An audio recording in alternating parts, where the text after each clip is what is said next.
Hi, welcome back. I'm Alaina. How do I stop being a people pleaser? This may be a question that you've asked yourself. By the end of this video, you'll not only understand how to stop being a doormat, but also how people pleasing is sucking the wealth right out of your business.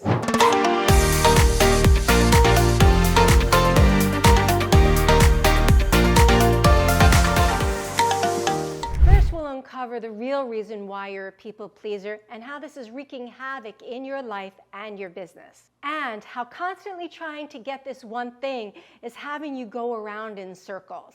Then I'll reveal why people are conditioned to be people pleasers and why it's such an issue for them to put themselves first. Plus, one of the typical signs of a people pleaser that you're probably doing right now, and how doing this one thing will finally stop you from being a doormat. By the end of this video, you'll have the tools that will allow you to start putting yourself first so you can grow yourself and your business. So let's dive in. So the first step is really understanding why you're a people pleaser.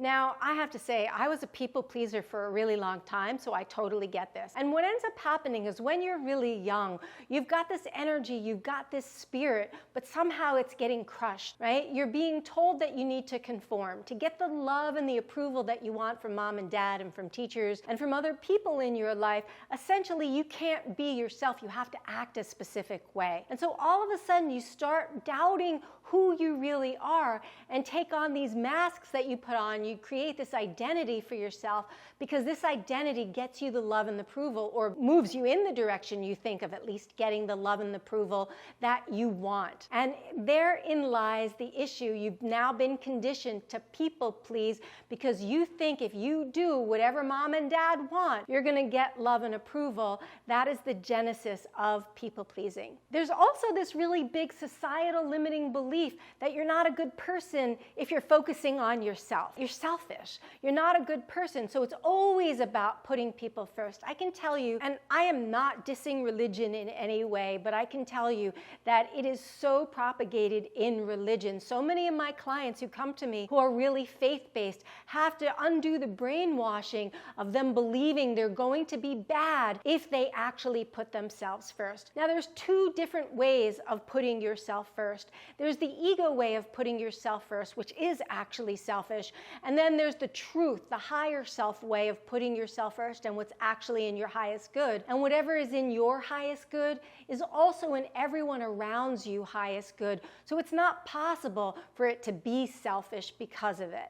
The real reason why people please is because you're looking for some external form of validation. That's what we're all doing when, especially this is how we were raised, we look for some external validation to let us know that we're worthy, we're lovable, we're deserving, we're enough. We didn't get taught how to cultivate that from inside of ourselves, and honestly, that's the only place you'll ever get it. No matter how many times somebody might tell you you're enough, you will never feel enough or lovable or worthy until you cultivate that from the inside out. But we're constantly seeking that validation from outside of ourselves. It creates a worry about what other people are going to think about us and a constant search for approval. We're always looking for other opinions. We're always looking for how other people are thinking about us. The key to deal with this all is to clear the limiting beliefs and blocks that are underlying all of this, right? If you are not feeling deserving, worthy, lovable, or even those might be the deeper ones that you're not aware of that are driving it, but if you are people pleasing in any way, then what's going on is there are a whole host of limiting beliefs that are driving that behavior in the first place.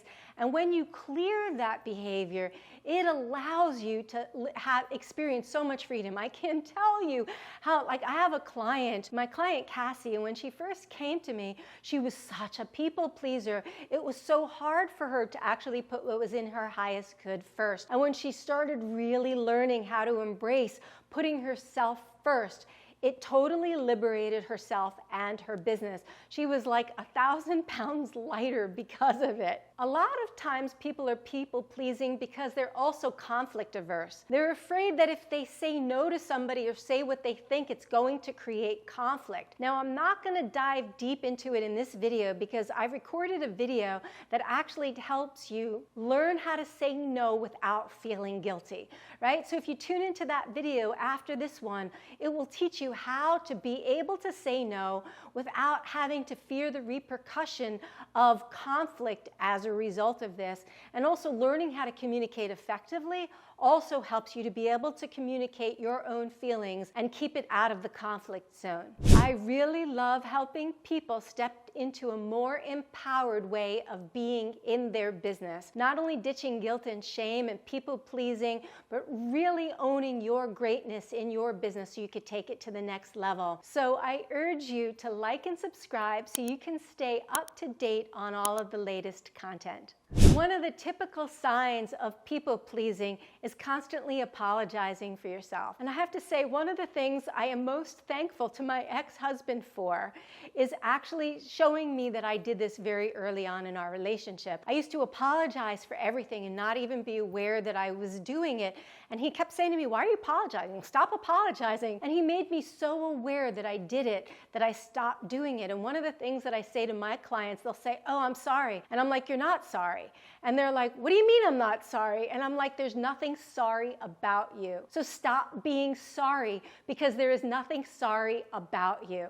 Now, I am not saying don't ever apologize, because there are going to be things that happen that are worthy of an apology, but the vast majority of things you're apologizing for are not worthy of an apology. Maybe you bump into somebody and you just go, "Excuse me," right? But it's not being sorry, because ultimately what that really feels like is you feeling like an internal space of feeling like you're sorry. And we want to help you move out of that space so you can stand your boundaries, stand your ground, stand in your power. So I was just talking about setting boundaries, standing in your boundaries. Really learning how to create effective boundaries is so key to stop people pleasing, so that you can understand, you set your boundaries, you set clear agreements in advance, and then you stop being a doormat as a result. And it is so freeing when you get to learn how to do this. And I teach you exactly how to do this in this video of why are boundaries important in the workplace. So again, after you watch that last video on how to say no without feeling guilty, make sure you tune into this one, because I'll teach you how to set clear boundaries. Now, this might be a really hard pill to swallow, but you have to realize you're choosing to be a people pleaser. You may not be consciously choosing it. You may be choosing it by default. You may be choosing it subconsciously, but either way, you are ultimately choosing to be a people pleaser. So the key is to make a clear decision that you're going to stop being a people pleaser.